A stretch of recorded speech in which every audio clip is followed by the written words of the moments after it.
Welcome to Improving Sales Performance, a podcast highlighting tips and insights aimed at helping sales organizations realize and maybe even exceed their goals.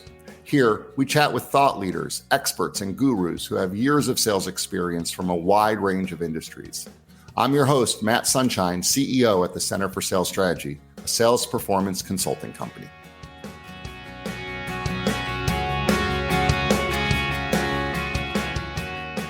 In this episode, we're exploring what smart sales leaders do before their top performers resign. And joining me is Beth Sunshine, Senior Vice President, Talent Services at the Center for Sales Strategy. Her contribution to the 2025 Talent magazine highlights the importance of being ready long before turnover actually happens. And here, she shares actionable ways to build that readiness into your talent strategy. Beth brings so much wisdom to the table, including why it's essential to protect the relationships with your people who leave, because boomerang employees are all too common. How, when it comes to referrals, vague requests get vague results. And finally, why the only thing more expensive than making the wrong hire is waiting too long to make the right one.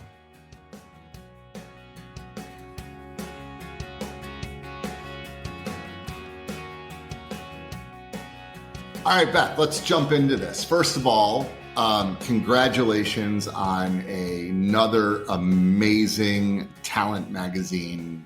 Overall, it just looks incredible. I know that there are hard copies as well as digital copies. So everyone listening or watching this, make sure you do whatever you can to get a copy of the Talent magazine. It's phenomenal. I want to talk about your article for a second. So you open your article with this scenario that hits home for a lot of sales leaders or just leaders in general. And here's the scenario: your top performer quits. What should a smart manager do in those first few hours or days to really respond well to this common situation? Yeah, common's right. And that moment's tough, especially if it catches you off guard, which it also often does. But there's no need to panic. A smart manager is going to really smoothly move into what I think of as 4 steps, kind of the 4-step process to deal with that unexpected departure. First, you have to start by protecting the relationship you have with the person who's leaving. We're seeing so many boomerang incidents happen where an employee who left is willing to return when that's a high performer and they're returning after exploring other opportunities. That can be a really good thing for a company. And that only happens when they leave on good terms. So you do want to allow them to leave on a good note. And then you want to shift into learning mode. So find out what really led to their decision to leave. People rarely leave just for a better paycheck, even though we hear that a lot. It's rarely the better paycheck that does it. If they find meaning, if they find growth and recognition where they are, they're really likely to stay. So you want to dig a little bit deeper. And then third, you've got to stabilize your team. You've got to be visible, check in, have real conversations to smooth any ripples that may have happened. And then finally, and I think this is something we're going to probably dig into today, you want to turn to your talent bank. If it's well maintained, if you have strong candidates in there waiting in the wings, it's time for you to start making moves. All right, so let me just recap that. First thing is make sure they leave on a good note, because the boomerang does happen. Boomerang is real. It's real. Take the time to learn why it happened. Stabilize and be visible with your current team. And then hopefully you have a strong talent bank and go to your talent bank. I think that's excellent. Yeah. Great advice. Yeah. Great, solid action steps that someone can take, because people do leave. It does happen. Yeah. All right. My next question is: you've seen specifically firsthand how many leaders wait until they're in that I'll call it a crisis mode to focus on their talent bank. right? I mean, not just know about a talent bank, but they wait until they're in crisis mode to really focus on the talent bank. So what does it look like to keep your talent bank warm? Like, how do you do that? Can you give us some like real examples of simple steps or simple actions that managers can take to keep that talent bank always kind of cooking? Yeah, I'd love to. And I'm really glad you asked this question because this is one of the places where I see the largest gap between what managers know they should do and what they actually make the time to do. So it's a great thing to spend a few minutes on.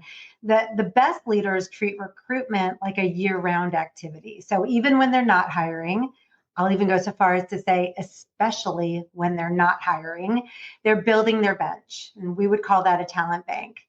You want to picture an NBA team. You've got the players on the court, and then you've got the others on the bench ready to be pulled into the game when needed. In business, a strong talent bank is just like that. So you've got to have that ready as your security net, and you fill it up by asking for referrals from trusted contacts. And actually, we do an annual study to search where hiring companies, hiring managers are finding the very most elite talent. And what we're finding is they're finding them through referrals. Referrals is really powerful. That's why I listed that first. And then you want to reach out to promising people that you see on LinkedIn or that you know in the market, and post on social media if your company allows. Whatever you need to do to get people in your talent bank. And the goal is, by the way, if you're not hiring, to be really transparent about that. Explain that you're not hiring, but rather building a strong talent bank of people who you believe might be a great addition to the team someday down the road. You want to get to know them. You want for them to get to know you so that when the time is right, you'll both know it. Adding a name to a list actually can be the easy part, although, like I said, there's a big gap between knowing you need to do this and doing it. But that is the easier part. You really asked about how to keep that talent bank warm. And I think that can be a little more challenging. You've got to nurture those relationships.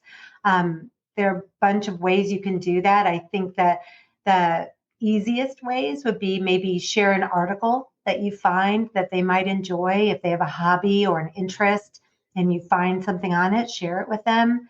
Maybe check in occasionally with some encouragement. If you see something on LinkedIn, they're working on a project or they just received some sort of recognition, check in, encourage them, praise them, and then also ask for their thoughts, ask for their ideas. There's no greater compliment you can pay to someone. It's a great way to kind of pull them in to the fold a little bit. But you want to be the kind of leader that they hope calls them into the game one day. That would be the goal. Yeah, I love the way you started. Your initial response to this question was about making a commitment, making it a priority, and something that we talked about on another one of the episodes this season was this idea that you can tell what someone's priorities are by looking at their calendar. It's true. Right. And Are they recruiting every single week? Are they recruiting every single month? Are they making those deposits into their talent bank? The best thing in the world is when, you're a sales leader or you're a leader in a business, and regardless of your sales or not sales, but you get the green light to be able to hire. And your first instinct is to go, oh, I'm so excited. I have 3 people in my talent bank that I've been nurturing for the last 6 months. I can't wait to reach out. I mean, that's what you want, right? Yeah. That's what you want. That's awesome. That's right. I've heard you talk about this before, and I know you referenced it in your article. You talk about spotting the early warning signs of disengagement. Yeah. Sometimes we talk about engagement, but let's talk about disengagement. What are a few subtle things that sales managers ought to be paying close attention to pick up on that disengagement? Yeah. You want to watch for quiet signals, like maybe someone contributing less in meetings than they used to, or withdrawing socially, showing less enthusiasm for the coaching that you're giving them. I think if you see someone with kind of a checklist mentality where they're just going through the motions, but you can tell their heart isn't really in it, that's obviously a red flag. When people leave, it often comes down to one of just a handful of things. Tends to be that they lack a sense of purpose. Their job just doesn't feel meaningful. They feel undervalued, unimportant. Maybe they don't feel like they're growing or being developed. They're not receiving recognition. Those things tend to be the triggers. And that's why I recommend that you regularly take a pulse of that. You want to do an annual engagement survey, for example, have some meaningful conversations, just so that you don't miss any signs. I mean, those signs I listed of, them kind of checking out or not participating in meetings. If you keep your eyes open, you'll see those, but you also don't have to wait for them. Our clients use a relationship building tool that I know you're familiar with called the Growth Guide. It asks great questions. Some of my favorites, one is, what's the best challenge I could give you right now? One is, if I need to give you tough feedback, how do you prefer that I do that? How do you prefer to receive it? Another is, when you're successful, how should I recognize that, or who should I tell about that? I love the concept of asking those questions, because then you're not just looking for signs of disengagement. You're really getting to the heart of the employee experience, the needs of your people, and you just have a better sense at any given time for how people are doing, and you can prevent that disengagement. So important. Just so important. I think we could have an entire podcast on that one topic. We could go deep. I want to go back to something you were talking about before when it comes to talent bank and things like that. You mentioned the top talent report, the study that you look at every single, the superstar study, the study that you look at every single year for the last 10 years. I know one of the number one thing is always referrals. Yeah. So my question is really on referrals and the language leaders need to use when they're asking for referrals. Why does specific, I can't say that word. That's a hard one. Why is it so important that managers are specific when they're asking for referrals? Because vague requests get vague results. That's how I usually think of it. So, let's say I ask you, let's say I'm going to be in your area and I ask, where should I eat? Where would you recommend? You might name a dozen different places that you like based on your preferences. Maybe you'll just share your very favorite restaurant and say, you should eat here. But if I were to say I'm going to be in your area and I'm looking for a great Indian restaurant, I want to be near a shopping area and I'd love it if they have table service rather than counter service. Now you might have a very different recommendation for me. And I feel like that's such a good example because it shows that the clearer I am in my question, the better you're going to be able to make a recommendation and fill my needs. And referrals work the exact same way. When a hiring manager says something like, I have an open position. Do you know anyone who I should talk to? Or who do you know that I should talk to for this sales role? It puts a burden on the other person to guess what kind of candidate you're looking for. And the answers can be all over the place. So instead, I always recommend trying something more like my Indian restaurant example, where you get really specific. So you would ask, like, who do you know who loves solving complex problems, who builds trust quickly, who thrives in high energy environments? That kind of request will trigger a specific mental image. It kind of makes the listener go through the Rolodex in their brain and land on an actual person who meets what you need, and then, gets you more qualified referrals. So specificity doesn't just improve your odds, it strengthens the connection between you and the person giving the referral, because they know you're clear on what you need. And way to show off by saying specificity. It's a tough word. It is. This concept reminds me a lot about the concept of brainstorming, right? And in brainstorming, a lot of people believe that in brainstorming, the problem statement should be as vague as possible. Like, let's have a break. In what ways might we increase sales at our store? And when you say something like in what ways might we increase sales at the store, it's too big. Yeah. But if you say in what ways might we increase our cereal sales with moms with first time moms between the ages of 25 and 30 years old on Mondays, Tuesdays, and Wednesdays before 11 a.m., right. All of a sudden you're going to come up with these ideas because I've given you some triggers. That's right. It's the same thing when you're asking for referrals. That's exactly right. The more specific, and your Indian food example is amazing because even when you just said to me, what is a place to eat? And then when you said Indian and counter service versus everything, all of a sudden you start narrow. Right. I might not have 20 names to give you. I might only have 2, but they're going to be exactly what you're looking for. Best way to say it. That's exactly right. It's not really about quantity. Now it's about really good referrals that are high quality, that are worth your time. And I noticed you didn't say, who do you know that's looking for a job? I didn't, because typically really high performers are employed. The chance that they're available at the same time you're hiring is like getting the stars to align. So ideally, you want to be looking for people who have jobs, but maybe they don't feel purposeful. They don't feel like they're growing. They don't feel important to their manager or to the company. They're lacking those things and they might be willing to leave. Excellent. All right, next question. From your perspective, how closely are turnover preparedness and strong culture connected?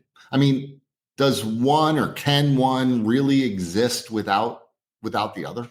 Yeah, they are incredibly intertwined for sure. A strong culture creates the kind of environment where people don't want to leave, and it gives them purpose, connection, pride in their work. But even in the healthiest cultures, turnover happens. And that's where preparedness comes in. So having a strong talent bank gives you the confidence to respond quickly and strategically when someone exits, instead of scrambling, instead of settling for someone who maybe isn't the ideal person for the job. You can make thoughtful choices. And that also signals to the entire team that you value excellence. So you can see how these go hand in hand. It also helps you just hold a higher standard in general. When you know you've got great people waiting in the wings, it's exactly what you said earlier. It almost can feel like a good thing, but you're less likely to tolerate poor performance or poor culture fits. You create a workplace where talent is recognized, where expectations are clear, and people know that they're part of something that matters. And it raises the bar because you've got these great performers on the bench if you need them. The strong culture keeps people engaged. So turnover preparedness ensures you stay strong when that change inevitably happens. And the culture plays a role, and they reinforce the other. They go hand in hand.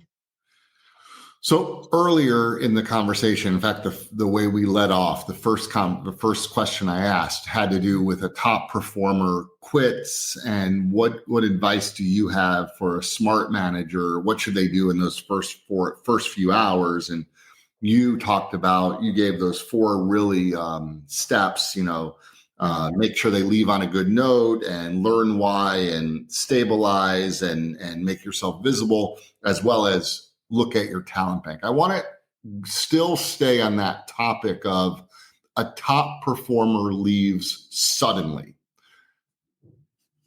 When that happens, oftentimes there is an urge by the manager to make a fast hire. Like, I need to fill the seat now. I want to put somebody in there now. That feeling of making a fast hire is real. What's your advice to that manager for slowing it down just a minute because you want to avoid that panic hire? Yeah, it's a good question because I think that's human nature. It's really tempting to want to fill that role fast. You might be getting pressure from above. You certainly have pressure just in the business to have a spot filled. But a bad hire is going to cost you a lot more than waiting a little bit longer to find the right one. Bad hires hurt revenue. They slow down teams. They frustrate top performers. They damage your culture. And managers end up spending more time fixing problems than developing talent like they could. I often say the only thing more expensive than making the wrong hire, though, is waiting too long to make the right one. And that brings us, I think, to the advice I really want to share, which is ideally you want to have a very proactive approach to recruiting. You want to start with building and nurturing a talent bank. So you don't have to make that panic hire. You don't have to have that scramble feeling. So my advice is know what excellence looks like and draw a line in the sand for yourself. Don't settle. Know the behaviors you need and actually hold out for them. Use a validated assessment so that you have a clear read on the strengths and the weaknesses of your job candidates, because they're going to have both, because we all do. And in the age of AI, oh my gosh, resumes are so polished, interviews are so polished. You have to get past all of that and get a real read on the behaviors you're likely to see from people if you were to hire them. And then you want to look to your talent bank for people who match. And like I said before, don't settle. And if there isn't a match in your talent bank, then wait, because it's better to hold out a few weeks than to hire the wrong person. The cost of a bad hire is always higher than the cost of taking a week or two to get it right. Absolutely. All right. Last question for you. Okay. If a manager listening today, somebody listening to this podcast or watching this podcast today, wants to really get ahead of this potential turnover that's inevitable, it's going to happen. So they want to get ahead of whatever turnover is going to happen. What's the one thing they can start doing this week to be prepared? Okay, this is an easy one. So I'm going to give you a 3-step though. Here's what they can do. Number 1, spend 3 minutes writing down what excellence looks like in a role that they might need to fill in the future. So you're just writing down behaviors like build rapport really quickly with new people, or able to multitask lots of complex things at the same time without making mistakes, whatever. 3 minutes, make a list of just a few things that you know excellence requires. And then make a second list. And in this case, it's a list of 5 people who you trust. Maybe friends, neighbors, coworkers of the past, anyone in the business community. 5 people. And ask them, who do you know who? And then list those behaviors. Who do you know who is able to build rapport quickly? Send those today. Make this happen today. And then as you start getting names back, reach out to those people and start building your talent bank, and then you'll be ready. Excellent. That's such great advice. And I think that anybody listening to this should be in having the mindset of, I don't know when turnover is going to happen, but I know eventually it's going to happen for the right reasons or the wrong reasons. It doesn't matter. Turnover happens. Getting prepared for that and being ready for that is just incredibly important. So thank you so much for your contribution. You're a wealth of knowledge when it comes to this stuff. So thank you. And thanks again for the Talent magazine. It looks absolutely amazing. I'm so glad. Yeah. I'm proud of it. And thank you for having me. Yeah. So if anyone wants to get a hold of Beth, the best thing to do is to connect with her on LinkedIn and then direct message her. She's highly responsive when people do that. We'll put Beth's contact information in the show notes. And everyone, thank you again for joining the podcast and listening in or watching. We really do appreciate it. And we love the comments and the feedback that we get from everybody. Thanks again for listening, and we'll see you on the next episode of Improving Sales Performance. This has been Improving Sales Performance. Thanks for listening. If you like what you heard, join us every week by clicking the subscribe button. For more on the topics covered in the show, visit our website, thecenterforsalesstrategy.com. There, you can find helpful resources and content aimed at improving your sales performance.